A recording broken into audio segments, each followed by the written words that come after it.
You know a lot, probably decades of it.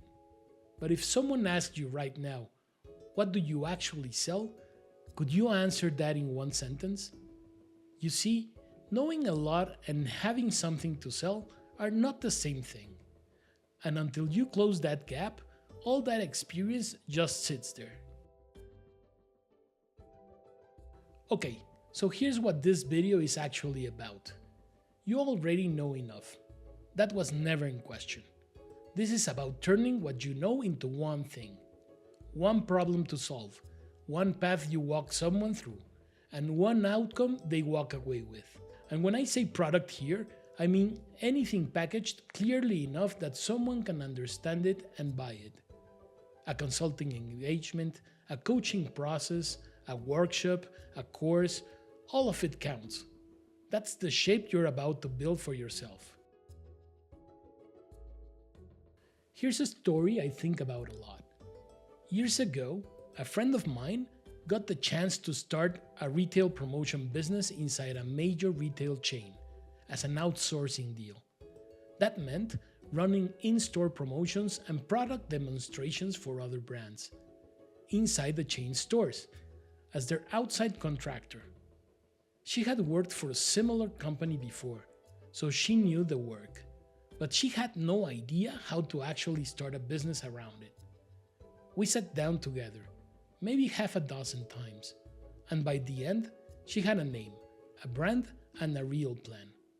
She pitched it, and she won the business. That was 18 years ago. She's still running that business today, and it's still doing great, year after year. But here's what actually changed in those conversations. She didn't just get a name and a brand. She moved from knowing how the work operated to having one clear service she could explain, pitch, and deliver. The name and the brand supported that. They weren't the product itself. What she solved, how she solved it, and what the retail chain got out of it, that's what made it real. That's packaging, and it's the same thing you're about to do for yourself. So let's break down what actually happened in those half a dozen conversations, because it wasn't random. It came down to three things.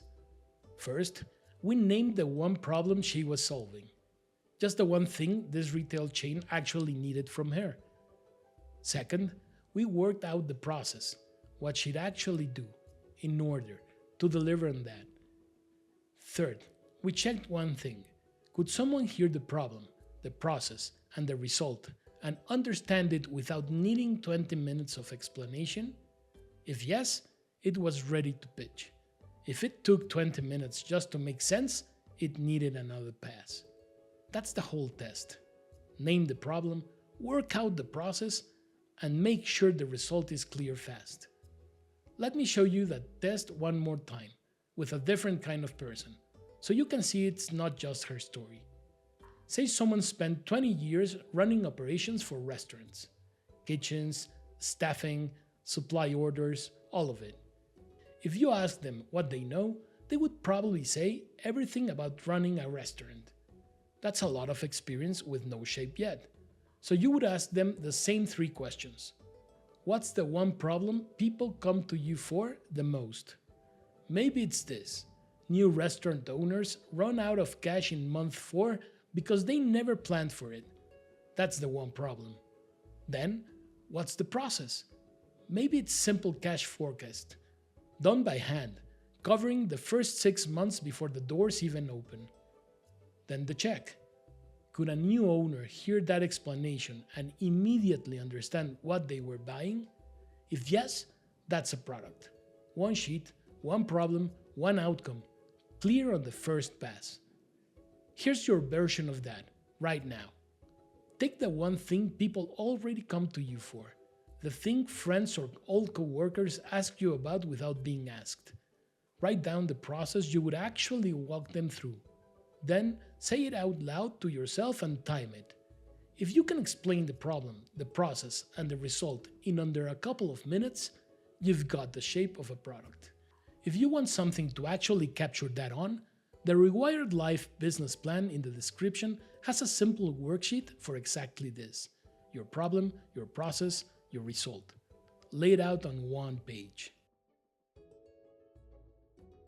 Now, here's where a lot of people get stuck right after this exercise. They sit down to name the one problem, and instead, 10 come out, or 20. And that feels like proof they know too much to pick just one.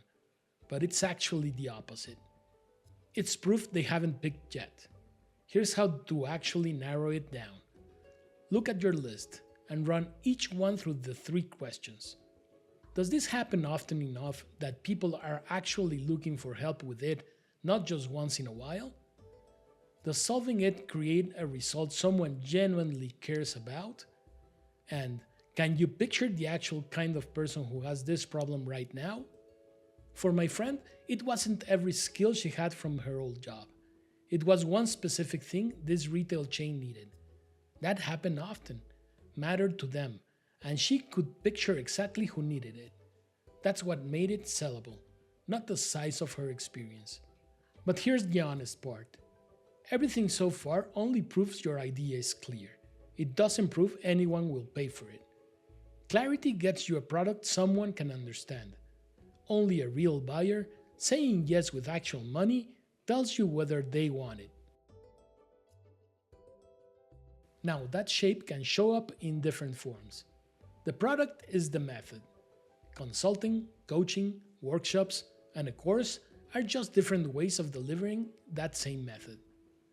What's worth knowing here is the time difference. Consulting and coaching means showing up again for every new person. A course means building the teaching once, and after that, more people can go through it without you adding another hour of delivery for each one. There's still real work either way, updates, questions, running the thing. But the heaviest lift only happens once with a course, and happens again and again with consulting or coaching.